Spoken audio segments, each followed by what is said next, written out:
Hello friends. Welcome to our English learning story series. If you're learning English, you're in the right place. Today, we start a special story called The Kind Lion. It's full of feelings, friendship, and important life lessons all in simple English just for you. Let's begin. The forest was full of sounds, birds singing, leaves rustling, and animals moving quietly. But one sound was stronger than all the rest. It was the roar of a lion, loud, deep, powerful. In the middle of the forest, under a big, tall tree, sat Leo the lion. His golden mane shone in the sunlight. His paws were strong, and his teeth were sharp. All the animals respected Leo.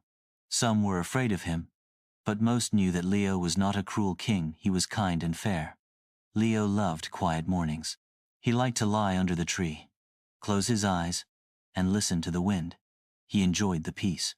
But on this day, something tickled his nose. He opened one eye, then the other. "Huh?" he said softly. A tiny mouse was running across his paw. It was very small, with soft gray fur and a pink nose. The mouse didn't see Leo.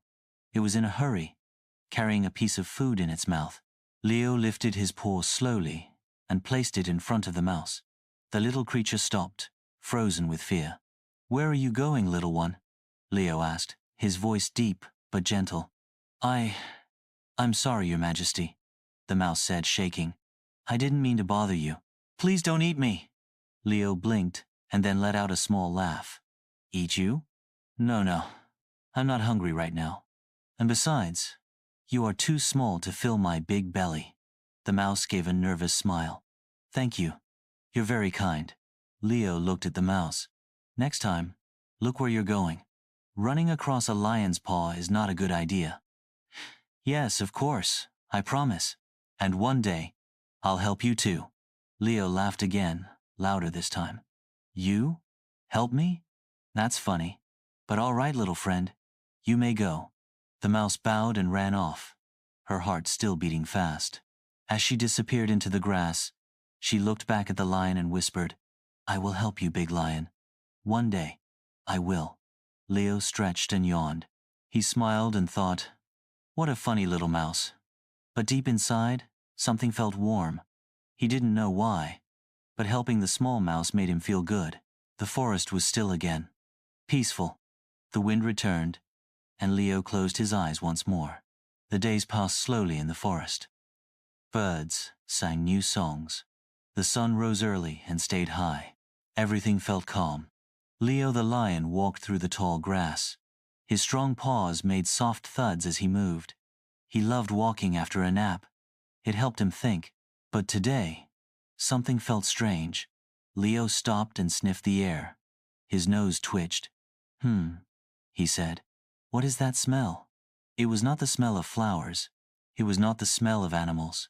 It was something metal, something cold, something dangerous. Leo stepped forward slowly. He looked around carefully. Then click, a loud sound snapped through the trees. "Roar!" Leo cried out. Pain shot through his leg. A thick rope trap had closed around his back paw. It was tight and rough. He tried to pull away, but the rope only got tighter. Leo growled and shook his head. "Who did this?" he shouted. "Let me go." But the forest was silent. No answer. No movement. The trap was strong. It was made by human shunters who wanted to catch animals. Leo pulled with all his strength, but the rope hurt more and more. He lay down, tired and confused. His golden mane fell around his face. For the first time in many years, the great lion felt afraid. What if no one comes? What if I can't get free? He closed his eyes and tried to stay calm. Suddenly, he heard a soft sound, tiny feet moving quickly. Rustle, rustle, rustle. He opened one eye and saw a small shape coming through the grass. It was the mouse, the same little mouse he had let go days before. She stood in front of Leo's face, breathing hard. "I saw you from the hill," she said. "I saw the trap. Are you okay?" Leo gave a weak smile. "I'm not okay, little one. This trap is very strong." The mouse looked at the rope. She ran around it, studying it from all sides. I can help, she said firmly. Leo looked surprised. You? Yes. You helped me. Now it's my turn. She climbed up the rope and began to chew. Her teeth were small but sharp. She bit the rope again and again. Bit by bit, the trap began to loosen. The sun moved across the sky. The wind blew softly. Still, the little mouse worked. Leo watched her in silence. His eyes were wide. His heart felt full. After a long time snap, the rope broke. Leo pulled his paw back. He was free. The mouse fell back onto the grass, tired but smiling. You did it, Leo said. You saved me. I told you I would, said the mouse. Even small friends can help big ones. Leo bent his big head down and touched his nose to hers. Thank you. I will never forget this. The mouse looked up at the big lion and said, And I will never forget your kindness. The forest felt different now, more beautiful, more alive. The wind seemed to whisper, Kindness always comes back. Night came to the forest. The trees stood tall and quiet. The sky was full of stars. A gentle wind moved through the leaves. The forest animals were getting ready to sleep, but two friends were still awake, Leo the lion and the little mouse. They sat together on a small hill, looking at the stars.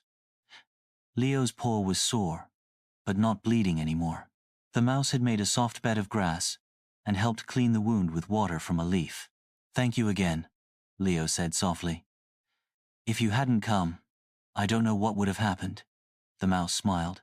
You helped me first. You showed me kindness. That's why I came. Leo looked up at the sky. I never thought someone so small could do something so big. The mouse laughed.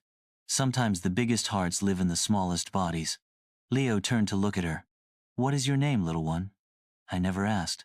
My name is Mina, the mouse said proudly. Mina, Leo repeated. A strong name for a strong mouse. They both smiled. A few fireflies blinked nearby. The stars seemed to shine brighter. Mina curled up beside Leo's large paw. She looked so small next to him. But Leo didn't see her as small anymore. He saw her as brave, as smart, as a true friend.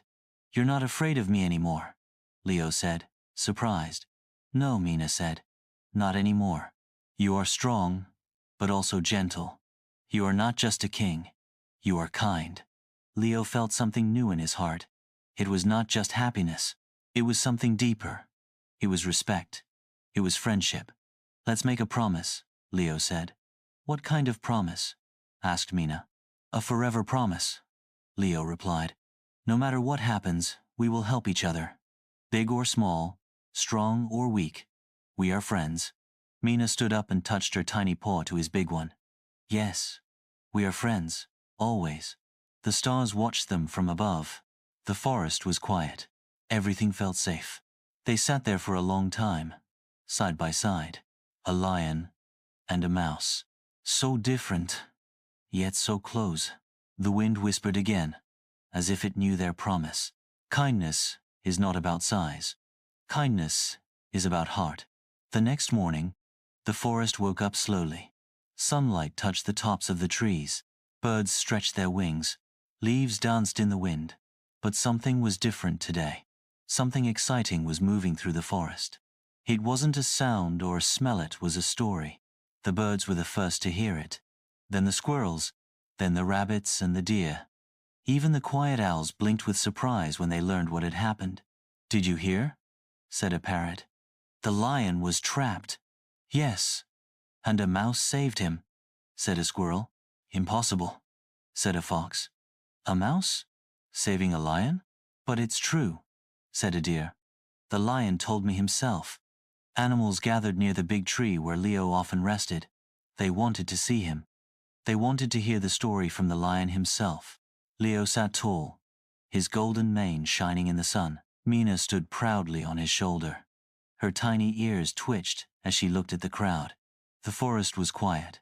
Then Leo spoke. I was caught in a hunter's trap, he said. I was alone and afraid. I could not escape. But Mina, he looked at the little mouse. She came. She chewed the rope and set me free. Gasps filled the air. The animals could not believe it. A mouse had saved the king of the forest. Mina stepped forward. Leo helped me first, she said in her small but clear voice. I was scared, but he let me go. He was kind.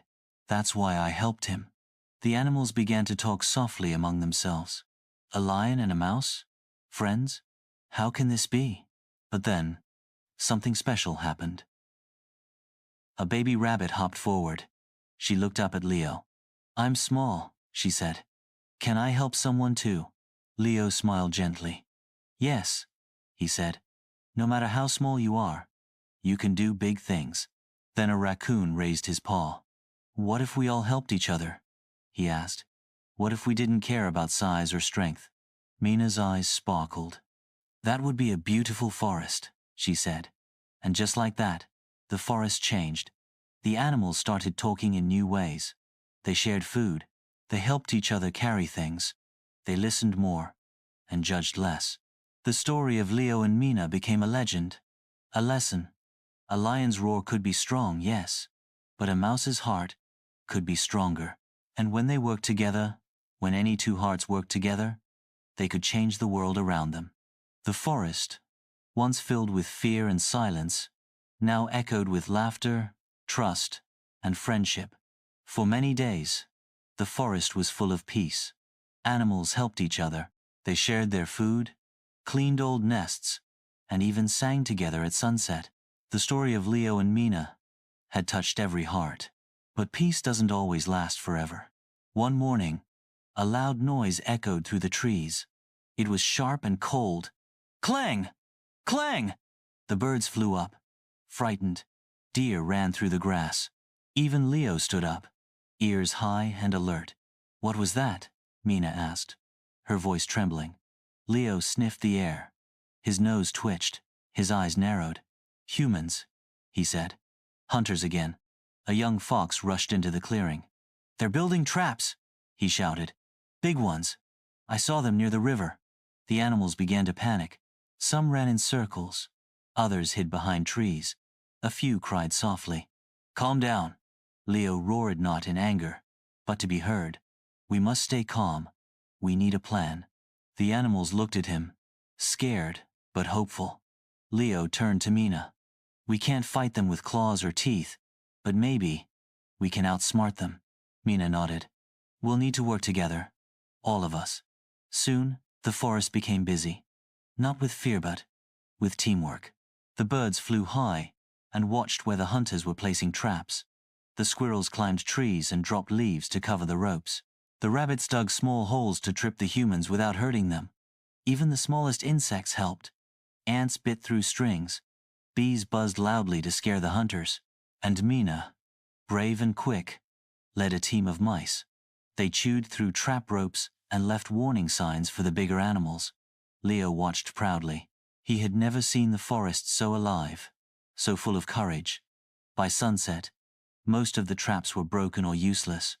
The hunters returned and saw their work undone. They looked around, confused and angry. Suddenly, a huge roar shook the air. Leo stepped out of the trees, his eyes glowing with strength. The hunters froze. Behind Leo, a wall of animals appeared: birds, deer, foxes, mice, rabbits, even snakes. The forest stood as one. The hunters turned and ran. The forest cheered. Leo looked at Mina and whispered, You led them. She shook her head. We all did. Together. That night, there was a celebration. The stars twinkled. Fireflies danced. The animals laughed and told the story again and again. It wasn't just the tale of a lion and a mouse anymore. It was the story of a forest that chose kindness. A forest that chose unity. Weeks passed, and the forest was peaceful again. The air was warm. Flowers bloomed. Birds sang sweet songs from the treetops. And in the middle of the forest, something new was growing: a tree. But not just any tree. It was called the kindness tree. The animals had planted it together, right in the clearing where Leo and Mina first sat under the stars. They wanted a place to remember the promise. Kindness is not about size. Kindness is about heart. Leo stood near the tree, his mane glowing in the golden light. Mina sat beside him, looking proud.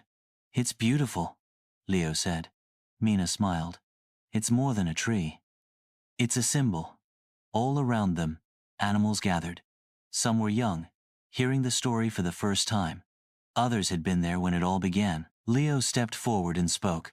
Today, he said, we remember that even the smallest voice can be strong, that even the biggest heart can be gentle. The wind rustled the leaves, as if listening. Mina added, we also remember this. Kindness grows when we give it to others, just like this tree. A baby bear came forward and touched the tree's bark.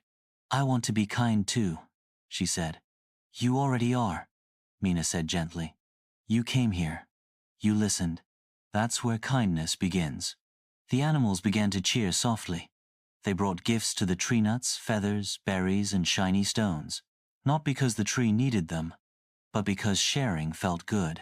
And every year after that, the animals returned to the kindness tree, to tell the story, to teach the young, to remember that one lion and one mouse changed the forest forever. Leo looked down at Mina. I thought I was the king of the forest, he said. You are, Mina replied. But now, he said, smiling, I know that true kings and true friends lead with kindness. The sun dipped low behind the trees. The sky turned orange and pink. The animals sang together, their voices rising gently into the evening air. And the kindness tree stood tall, its leaves whispering a promise that would never be forgotten. Help others. Be brave. Be kind. That's the end of The Kind Lion. Thank you so much for reading this English learning story with us. If you enjoyed this story, don't forget to give us a like, hit that subscribe button, and share it with a friend who's also learning English. Till, new stories, easy language, and warm lessons are coming every week, so stay with us on your English learning journey. Until next time, remember, kindness always finds a way.